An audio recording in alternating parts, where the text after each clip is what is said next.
This video is brought to you by Nebula. If you just occasionally glance at the international news headlines, you'd probably assume that France's national finances are in pretty good nick. After all, it's the other big European economies, so Germany, that's dominating the international headlines with bad news. And the last time French domestic politics were really in the international headlines was last year, during the strikes against the pension reforms, which Macron justified via an appeal to fiscal responsibility, arguing that the cuts were necessary to reduce the French deficit in the long term. However, despite the fact that Macron is widely perceived as an economic conservative, France actually ran one of the biggest deficits in Europe last year, representing about 5.5% of GDP. And last week, S&P, one of the three big credit rating agencies, downgraded France's national debt for the first time in a decade. So in this video, we're going to have a look at how France has historically gotten away with running pretty large deficits, why the deficit has got bigger in the last couple of years, and whether this is something Macron should be worrying about. Before we start, if you haven't already, please consider subscribing and ringing the bell to stay in the loop and be notified when we release new videos. So let's just start by looking at the stats. In 2023, France ran a budget deficit representing 5.5% of GDP, far wider than the 4.9% the government planned for in its budget, and one of the highest in the EU.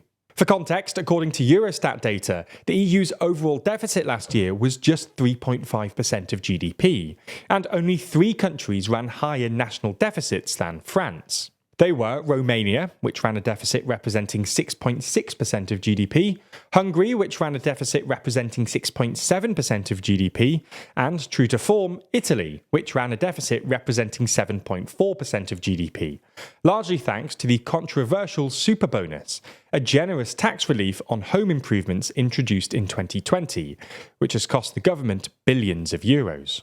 On top of that, the French government admitted that it didn't expect to reach the EU's 3% deficit target until 2027 at the earliest, and even this feels a bit optimistic, given that public spending is expected to continue growing for the next couple of years.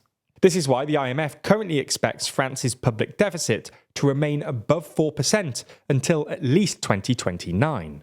This might not be a problem if it was a one-off, but France has been running pretty consistent deficits for the last 50 years or so. In fact, the last time the French government ran a budget surplus was way back in 1973, just before the oil crisis. This means that France's debt-to-GDP ratio has risen steadily over time, and is now running at about 110% of GDP, the highest ratio in Europe apart from Greece and Italy. This combination of large deficits and a large debt burden has apparently spooked investors and credit rating agencies, which are basically companies who are responsible for evaluating the risk that a country or company might default on its debt. One of the big 3 rating agencies, Fitch, cut France's rating from AA to AA- last year, and then last week another of the big 3, Standard & Poor's, made the same cut. This essentially takes France from the same level as the UK and South Korea to the level of the Czech Republic and Slovenia. So why is this? Well, there are at least 2 structural reasons that France has historically run relatively large deficits. The first is the sheer size of the French state, in part because the French have always been particularly keen on industrial policy and big state-led projects. Measured as a percentage of GDP, France has the highest public sector expenditure of basically any large country in the world. For context, French government expenditure represents about 58% of GDP. In Germany it's 49%, in the UK it's 45%, and in the US it's 38%. The second is the euro. In short, since its inception, the euro has been the world's second reserve currency, after the US dollar. What this means is that financial institutions treat euros and euro-denominated assets like French debt as safe investments, so buy them up to hold in reserve. This additional demand, combined with the fact that the other big euro country, Germany, doesn't issue all that much debt, has helped keep French borrowing costs relatively low, even as their overall debt burden has increased to relatively high levels. But while these 2 factors help explain France's long-standing tendency for deficit and debt, they don't explain why the deficit has suddenly ballooned in the last year or so, not least because Macron is widely perceived as a fiscal conservative. This reputation isn't baseless either. Macron pursued some pretty neoliberal reforms during his time as finance minister in the 2010s, and he did a good job of both getting the deficit below 3% and meeting his own spending targets in his first term. So why is the French deficit suddenly ballooned? Well, the short answer is growth, or lack thereof. Like many other European countries, France is struggling with stagnant GDP growth at the moment.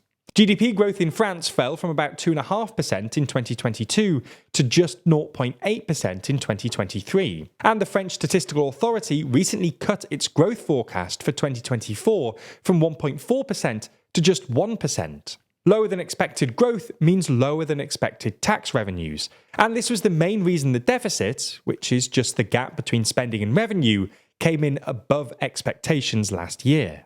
So, how worried should Macron be about all this? Well, there are sort of two ways of interpreting this question, as an economic question and as a political question. Economically, we don't think there's all that much to be worried about. Interest rates are coming down, France's debt rating is still pretty good, and last year inflation helped reduce the real value of France's national debt, which means that the overall debt burden actually fell from 112% of GDP in 2022 to 110.6% in 2023, despite the enormous deficit. It's also worth saying that, given the size of the French state, Macron could make some pretty significant spending cuts and still have one of the biggest public sectors in the world. Politically, though, Macron has more to worry about. France's fiscal woes have undermined his reputation for economic competence, providing Le Pen and the French right with another avenue of criticism. This is one of the reasons that the French right is on track to crush Macron's centrist bloc at the upcoming European elections, with polling putting Le Pen's Rassemblement National on 33%, more than double the 16% due for Macron's Renaissance coalition.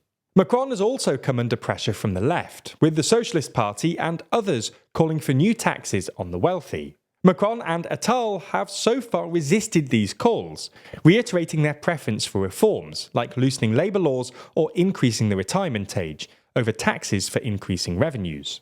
However, unless growth picks up, it's hard to see how else Macron balances the books, given he's already committed to a relatively drastic €30 billion of spending cuts in the next year and a half. All in all, even if France isn't at risk of an Italy-style debt crisis anytime soon, Macron's failure to balance the books is undermining his reputation for competence, which is probably his main electoral advantage over the more extremist factions in French politics. That's not the end of the story though, and if you want to continue learning more, then check out Nebula News. Nebula News is our joint venture with Nebula, where the TLDR team curates a selection of videos that matter most in the world right now. No more feeling out of touch or not knowing what to say at events. On Nebula News, we help guide you through the news that matters most, using videos from a huge variety of creators, helping you find stories that matter and avoiding burnout. It's not just curated news content brought to you directly by us. Nebula also features loads of exclusive original content. That's things like Real Life Law's brand new series War Room, which every month runs you through a whole load of ongoing conflicts, keeping you in the loop. You can also watch every TLDR video on Nebula ad-free, and in many instances before they land on YouTube. Now, if you're already subscribed to Nebula, you can find the brand new Nebula News section at nebula.tv/news. And be sure to bookmark or save that link so you can use it as your TLDR-ified news homepage. If you're not a member already, then click the link in the description to sign up now. If you do, you'll get 40% off an annual plan by using our link. That's less than £2 a month. Plus, Nebula will know that you came from us, which really helps us out.